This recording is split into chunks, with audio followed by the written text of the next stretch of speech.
नमस्कार विद्यार्थी मित्रांनो, पुन्हा आपण एकदा पार्ट 2 घेऊन आलोय तुमच्यासाठी. व्यावहारिक गणिते याआधी आपण शेकडेवारी, सरळ व्याज, चक्रवाढ व्याज, नफा तोटा, सूट, कमिशन, रिबेट, दलाली किंवा दलाली असेल तर तो दलालामार्फत आपण हे करत असतो. तर अशा छोट्या छोट्या ह्या संकल्पना आपण बघितल्यात.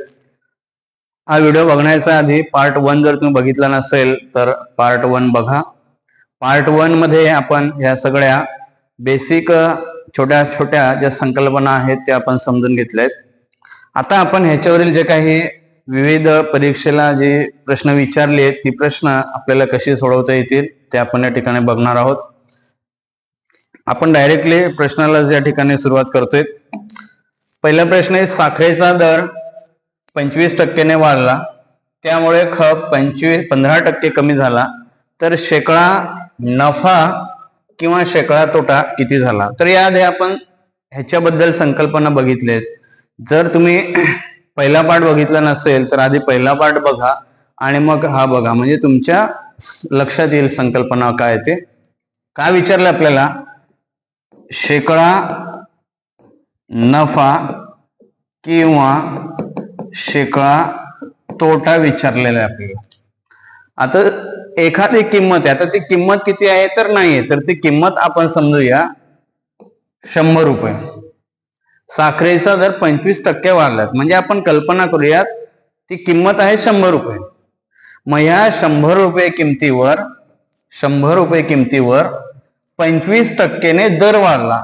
25% वाढला याचा अर्थ काय? 100 रुपयाची जी वस्तू आहे ती 125 ला झाली. 25% दर वाढला याचा अर्थ काय? 100 रुपयेची वस्तू ही 125 ला झाली असा त्याचा अर्थ आहे. आणि त्यामुळे पुढे काय झाले? खप कमी झाली, म्हणजे गुणिले किती कमी झालेत? 15% कमी झालेत. याचा अर्थ आहे की 100 रुपयाची जी वस्तू आहे ती 100 रुपयाची वस्तू आता 85 रुपयाला गेली.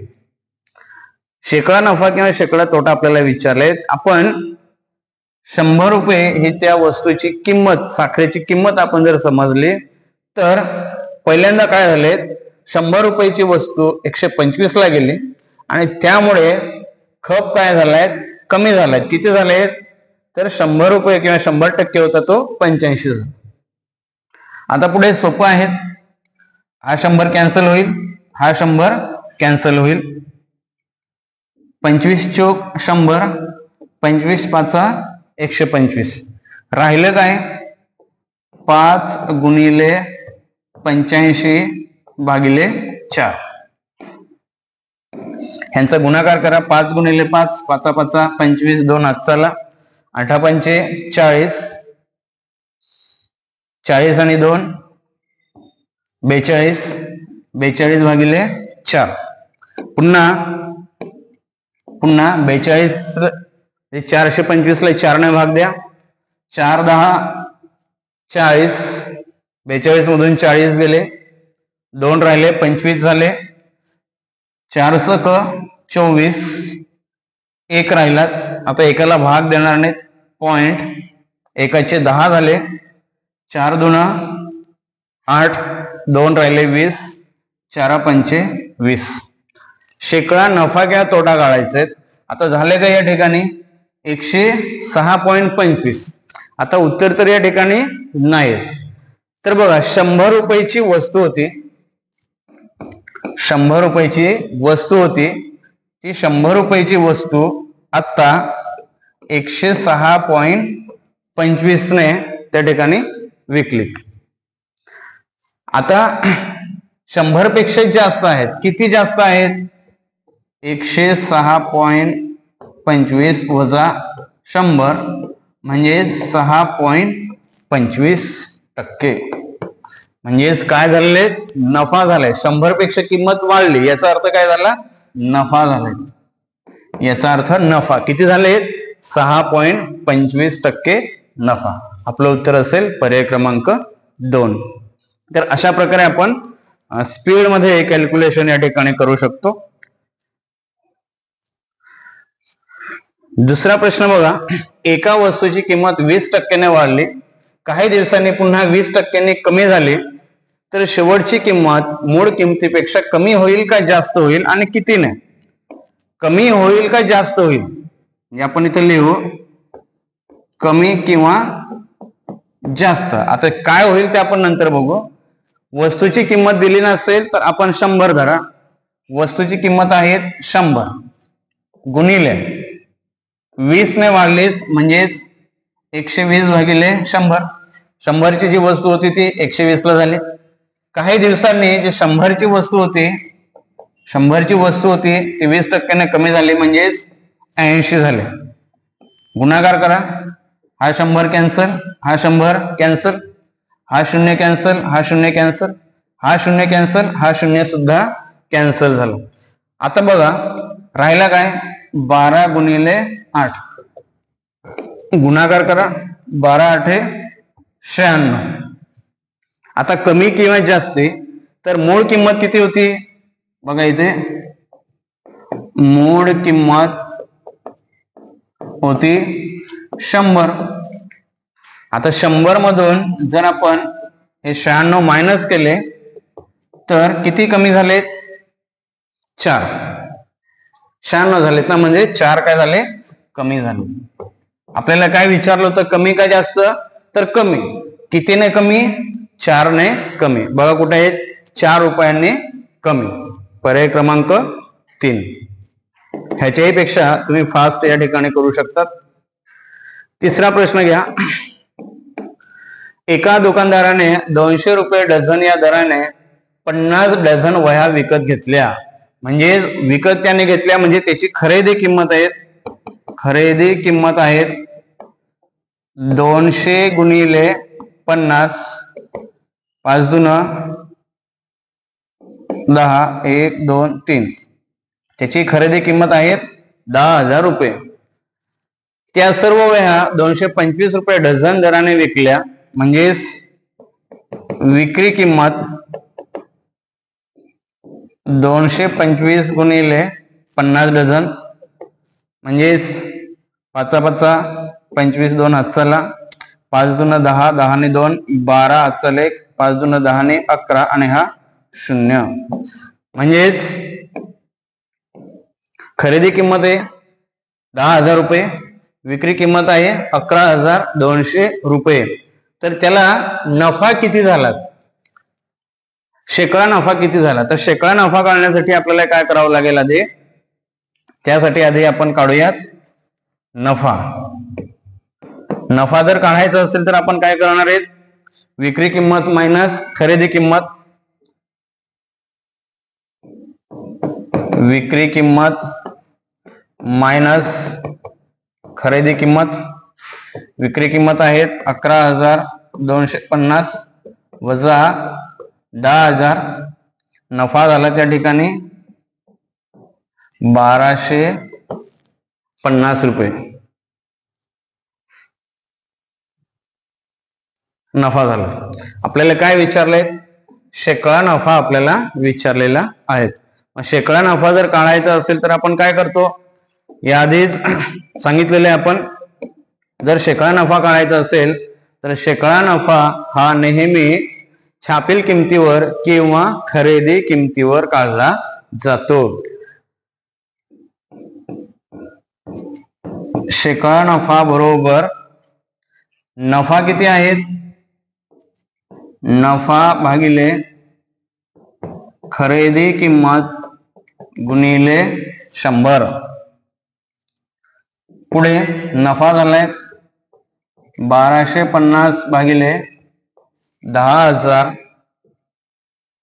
गुणिले 100. शून्याला 2 शून्य कॅन्सल, हा 0 कॅन्सल, हा 0 कॅन्सल. राहिलं काय?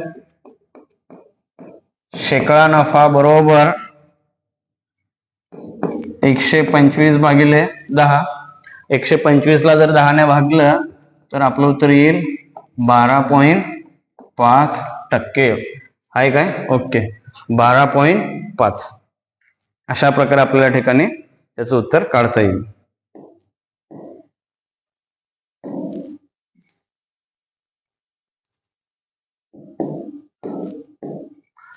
नेक्स्ट क्वेश्चन बघा. शोभाताईने एक स्कूटर 55,000 रुपयांनी विकत घेतली, म्हणजेच ही झाली खरेदी किंमत. वापरलेल्या स्कूटरचा भाव प्रतिवर्षी 8% कमी होतो. 2 वर्षानंतर त्यांनी ती स्कूटर विकली तर त्यांना किती रुपये मिळतील. आता नवीन रक्कम त्यांना मिळणार आहेत, म्हणजेच नवीन किंमत बरोबर जुनी किंमत गुणिले 100 भागिले 100 गुणिले 100 भागिले 100. किती वेळा, तर 2 वर्षानंतर, म्हणजे 2 वेळा घ्यायचं. जुनी किंमत किती आहेत 55,000 गुणिले दर किती आहे प्रतिवर्ष, स्कूटरचा भाव कितीने कमी होतोय, 8% कमी होतोय. 8% कमी होतोय याचा अर्थ काय, 100 रुपयाची वस्तू आहे ती 92 रुपयाला होणार आहेत. 92 भागिले 100 गुणिले 92 भागिले 100. हे 2 शून्य कॅन्सल, हे 2 शून्य कॅन्सल, हा एक शून्य कॅन्सल, हा एक शून्य कॅन्सल. राहिलं काय 55 गुणिले 92 गुणिले 92 भागिले 10. आता ह्यांचा गुणाकार आपल्याला करावा लागेल. आणखीन याला आपण भाग देऊ शकतो. 5 दून 10, 5 एक 5, 11.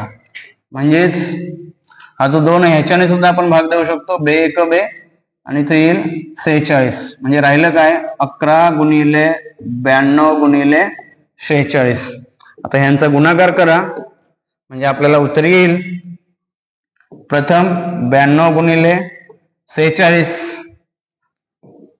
6 दून 12, हातचाला 1, 9 स 54, 54 आणि 1 55, 0, 4 2 8, 9 चौक 36, 2, 8 आणि 5 13, हातचाला 1, 6 आणि 6 12, हातचाला 1, 4.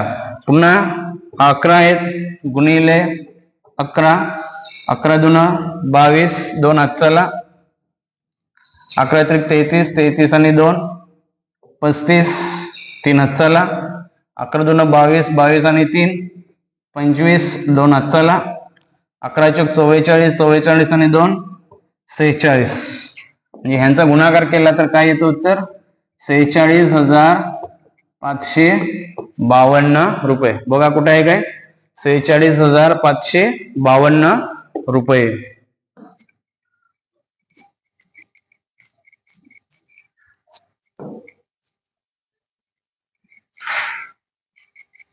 बघा ह्याप्रमाणे आपल्याला उत्तर काढता येतं. म्हणजेच परीक्षा जर असेल तर परीक्षेमध्ये हे जे काय आहेत हे लिहायची गरज नाही. तुम्ही डायरेक्टली 1, 2 आणि 3 स्टेप मध्ये याचं उत्तर काढू शकतात.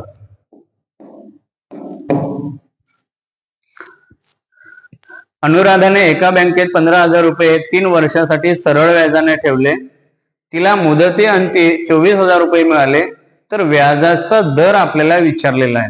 व्याजाचा दर आपल्याला विचारलाय तर काही गोष्टी आपण लक्षात ठेवल्या पाहिजेत. सिंपल इंटरेस्ट बरोबर PRN भागिले 100. आता आपल्याला काय विचारलेले आहेत बघा. अनुराधाने 15,000 रुपये 3 वर्षासाठी म्हणजेच NP आणि हा झाला मुदती अंती म्हणजेच एवढे रक्कम आपल्याला मिळाली म्हणजे अमाऊंट मिळाली. मग सिंपल इंटरेस्ट जर काढायचं असेल आपल्याला सिंपल इंटरेस्ट बरोबर जर काढायचं असेल तर अमाऊंट मायनस प्रिन्सिपल. अमाऊंट आहेत 24,000, प्रिन्सिपल आहेत 15,000. 24,000 मधून 15,000 मायनस केले 9,000 रुपये असेल सिंपल इंटरेस्ट. आपल्याला काय विचारले दर विचारले तर दर कसा काढू शकतो आपण सिंपल इंटरेस्ट ह्या सूत्राचा वापर करा. सिंपल इंटरेस्ट आहेत 9,000 बरोबर मुद्दल आहेत 15,000. आर आपल्याला विचारले आहेत गुणिले number of years 3 divided by 100. आता काय होईल हे 2 शून्य, हे 2 शून्य इथंच कॅन्सल होतील. 9000 हा इथंच राहील, हे जे आहे ते खाली येईल. म्हणजेच 150 गुणिले 3 बरोबर R. हा शून्य कॅन्सल, हा शून्य कॅन्सल. 15 एक 15, 15 सक 90 शून्य, 3 एक 3, 3 दुना 6. म्हणजेच R बरोबर 20. म्हणजेच दर साल दर शेकडा किती असणार आहे? दर 20% असणार आहे. तर हे जे कॅल्क्युलेशन आहे ते आपण फास्ट करू शकतो. आता हे जे काही कॅल्क्युलेशन आहे हे तुम्हाला करायची गरज नाही. तुम्ही इथल्या इथं 24,000 मधून 15,000 गेले, 9,000 रुपये तुम्ही डायरेक्ट करू शकता. डायरेक्ट या ठिकाणी ह्या फॉर्म्युल्याच्या सहाय्याने उत्तर काढू शकतात. Question number 6. चंद्रपालने 9 लाख रुपयास खरेदी केलेले भूखंड शेकडा 15 नफ्याने विकला तर त्याला किती रुपये मिळतील? म्हणजेच 9 लाख रुपयास खरेदी केलेला, म्हणजे त्याची काय झाली? ती खरेदी किंमत झाली. त्याच्यावर त्याने 15% तो विकला, म्हणजे नफा झाला, तर त्याला एकूण रक्कम किती मिळेल? म्हणजेच आपल्याला काय करावं लागेल? 9 लाखाचे 15% किती होतील ते आधी आपल्याला बघावं लागेल. म्हणजे नफा किती झालाय? तर नफा बरोबर 9 लाख गुणिले 15 भागिले 100. हे 2 शून्य कॅन्सल, हे 2 शून्य कॅन्सल. बघा आता 15 9 135, 1 2 3 शून्य लिहा पुढे, 1 2 3, किती झाले? 1,35,000 रुपये नफा झाला. आता त्याला किती रुपये मिळतील? तर एकूण, म्हणजे हे 9 लाख रुपये आणि त्याला मिळालेला नफा एकूण, त्याला एकूण किती रुपये मिळतील? तर 9 लाख रुपये अधिक 1,35,010, म्हणजेच 10,35,000 रुपये मिळतील. 10,35,000 रुपये मिळतील. म्हणजे काय केले या ठिकाणी? 9 लाखाचे 15%, 9 लाखाचे 15% किती होते? 1,35,000. ते 1,35,000 जर तुम्ही 9 लाखामध्ये ऍड केले तर उत्तर येते 10,35,000.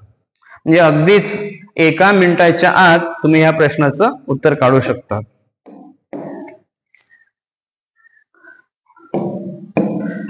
एक दुकानदार मोबाईलच्या छापील किमतीवर 8% सूट देतो.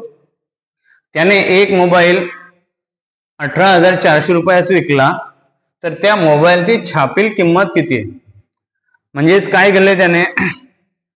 एक मोबाईल 18,400 रुपयास विकला, तर छापील किंमत म्हणजे जी ओरिजिनल किंमत असेल ती वेगळी आहे. छापील किमतीवर 8% सूट देतो. तर बघा आपण काय करू शकतो?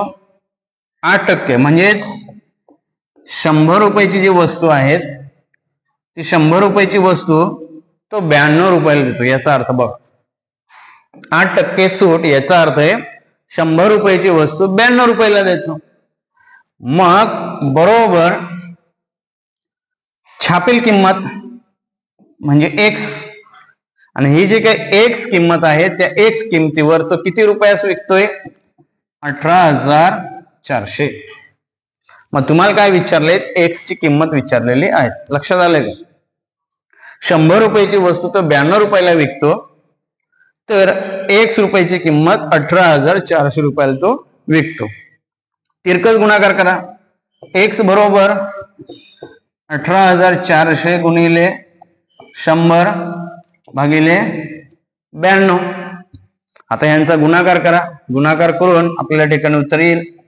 92 ने गुणाकार करा. बघा 92 गुणिले 2, आपल्या लक्षात येते 9 दुना 18, 180 आणि हे 2 84. तरी आपण करून बघूया. 2 दुना 4, 9 दुना 18. म्हणजेच काय होते?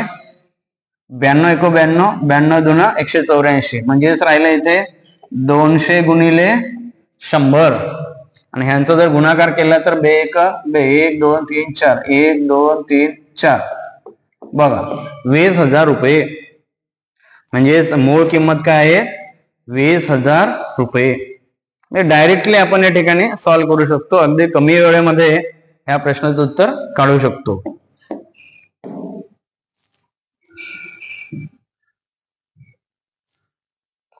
8वा प्रश्न बघा, 1730 चे 7.5% म्हणजे किती? दोन उत्तर आपल्याला ठिकाणी लिहिता येतील। यादी आपण बऱ्याचदा बघितलं, आता आपण जास्त वेळ घेणार नाही। 1700 चे 7.5% म्हणजे 1730 गुणिले 7.5 भागिले 100 बरोबर किती, असा तो प्रश्न आपल्या ठिकाणी विचारला। आता काय होईल, हा शून्य कॅन्सल होईल, हा शून्य कॅन्सल होईल, राहिले इथे भागिले 10 क्वेश्चन मार्क्स, म्हणजे आपल्याला त्या ठिकाणी किती असे विचारले। आता यांचा गुणाकार आपण या ठिकाणी करू शकतो। ह्याला जर आपण 75 असं समजलं तर बघा, किंवा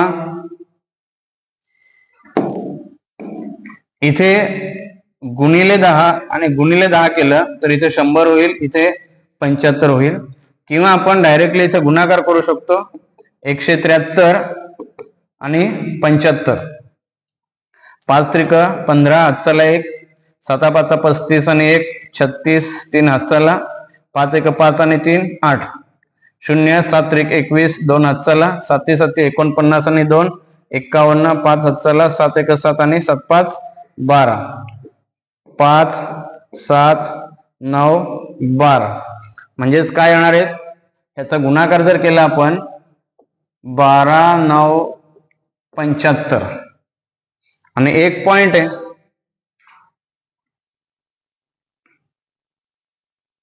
एक पॉइंट आहे, म्हणजे या ठिकाणी काय येईल, एक पॉइंट येईल भागिले 10 बरोबर क्वेश्चन मार्क्स। आता जर ह्याने ह्याला भागले तर काय होणार आहे,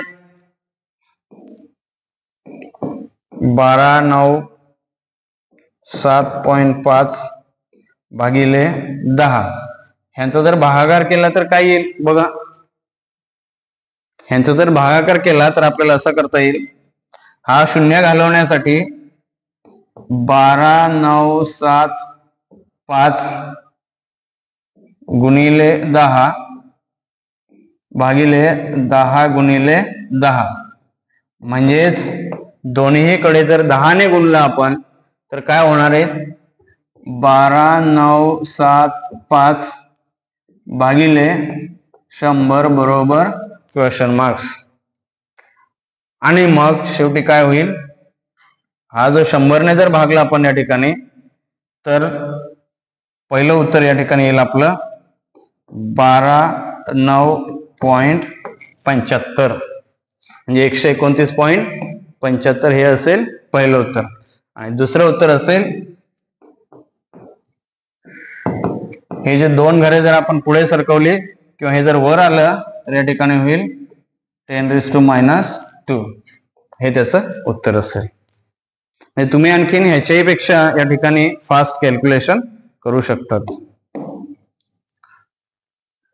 बघा इथे एका संख्येचा 20% डायरेक्ट लिहूया, एक संख्या म्हणजे एक्स, एका संख्येचा 20% म्हणजेच हा बरोबर दुसरी संख्या आपण समजूया y, तर y चा 25% म्हणजेच 25 भागिले 100, 20 1 20, 20 5 100, 25 1 25, 25 चौक 100, x गुणिले 1 भागिले 5 बरोबर y गुणिले 1 भागिले 4। इथं जर आपण यांचा गुणाकार केला तर x गुणिले 1 x भागिले 5 बरोबर y भागिले 4। आता यांचा तिरकस गुणाकार करा, 4x बरोबर 5y, बघा इथे 4x बरोबर 5y। एका संख्येचा म्हणजे कोणती संख्या, x चा किती टक्के, तर 20 भागिले 100, हा दुसऱ्या संख्येचा 25% म्हणजे दुसरी संख्या y आणि तिचा 25% म्हणजे 25 भागिले 100 समान आहेत, समान आहेत म्हणजेच बरोबर आहेत। हे जर काय आपल्याला जमलं तर पुढे उत्तर काढायला अगदी सोपं आहे.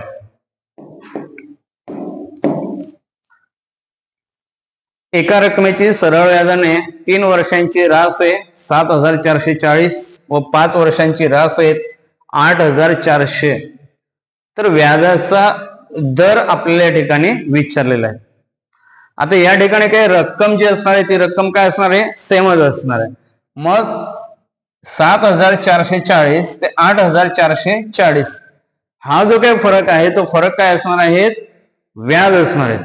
मग फरक वर्षांचा कितीचा आहे, 2 वर्षांचा. म्हणजेच व्याज बघा, व्याज 8,400 वजा 7,440, शून्यातून शून्य कॅन्सल, हा 3, 10तून 4 गेले 6, हा 7, 13, 13तून 4 गेले 960 आणि हा 0.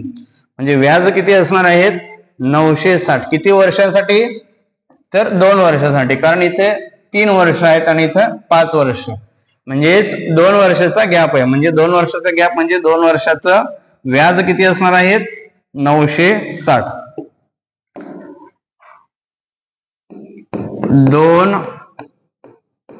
वर्षांचे व्याज मिळाले आपल्याला 960. मग एका वर्षाचं जर काढायचं असेल तर, एका वर्षाचे व्याज काढायचे असेल तर 960 भागिले 2 करा. 960 भागिले जर 2 केलं तर किती येईल, 4, 8, 480 एका वर्षाचे व्याज. आता बघा 3 वर्षांची रास, रास म्हणजे काय असतं, मुद्दल आणि व्याज ह्या दोन्ही गोष्टी त्या ठिकाणी असतात. मग 3 वर्षाचं रास आहे म्हणजे व्याज किती असणार 3 वर्षाचं, 3 वर्षाचे व्याज किती असणार आहेत, 3 गुणिले 480, 3 0 0, 8 त्रिक 24, 2 4 4 त्रिक 12 आणि 1,440 रुपये 3 वर्षाचे व्याज असणार. मग आता बघा व्यवस्थित, 3 वर्षाचे व्याज मिळाले आपल्याला 1,440. मग आपण रास मधून जर व्याज मायनस केले तर आपल्याला मुद्दल मिळेल. आता रास किती आहेत, 7,440 वजा 1,440, शून्यातून शून्य कॅन्सल, 4तून 4 कॅन्सल कॅन्सल आणि 6. म्हणजेच मुद्दल आपल्याला किती मिळाले, मुद्दल मिळाले आपल्याला 6,000 रुपये. आता 6,000 रुपये जर आपल्याला मुद्दल मिळाली असेल तर आपल्याला दर या ठिकाणी काढता येईल. दर अनेक प्रकारे काढता येईल आपल्याला, जसे की इंटरेस्ट बरोबर PRN भागिले 100 ह्या सूत्राने आपल्याला काढता येईल. बघा आता इंटरेस्ट, 1 वर्षाचा इंटरेस्ट किती असणार आहे, 1 वर्षाचा इंटरेस्ट असणार आहे 480 बरोबर मुद्दल किती आहेत 6,000 गुणिले आर किती आहेत विचारलेत गुणिले 1. 1 म्हणजे का एका वर्षासाठी, तुम्ही एका वर्षासाठी घ्या 2 वर्षासाठी घ्या, तेवढं त्या ठिकाणी वाढत जाईल. 2 वर्ष घेतली तर इथं व्याज काय होईल 960 होईल. इथं 3 वर्ष घेतलं तर व्याज काय होईल 1,440 रुपये. त्यामुळे इथं 1 वर्ष घेतलं काय, 2 वर्ष घेतलं काय, 3 वर्ष घेतलं काय, काय फरक पडणार नाही. भागिले 100, हे 2 शून्य कॅन्सल, हे 2 शून्य कॅन्सल, राहिले काय 480 भागिले 60 बरोबर आर. हा शून्य कॅन्सल, हा शून्य कॅन्सल, 6 ने 48 ला भागा, 8 सक 48, म्हणजेच आर बरोबर 8%, आर बरोबर 8%. अशा प्रकारे आपल्याला या ठिकाणी या प्रश्नाचं उत्तर काढता येईल. तर अशा प्रकारे विद्यार्थी मित्रांनो आज आपण जवळपास 10 प्रश्न बघितले. पार्ट 2 आपण बघितला. याच्या आधी आपण पार्ट 1 बघितला. पार्ट 1 मध्ये ह्या ज्या काही इथं लिहिलेल्या आपण ह्या छोट्या छोट्या संकल्पना आपण समजून घेतल्या. त्याच्यानंतर दुसऱ्या पार्ट मध्ये आपण ऍडव्हान्स मध्ये ह्याच्यावर जे काही प्रश्न होते ते आपल्याला सोप्या पद्धतीने कशी सॉल्व्ह करता येईल ते आपण बघितले. दुसरा पार्ट बघण्याच्या आधी पहिला पार्ट बघा, म्हणजे दुसरा पार्ट आपल्याला सहज या ठिकाणी समजेल. सगळ्यांना धन्यवाद.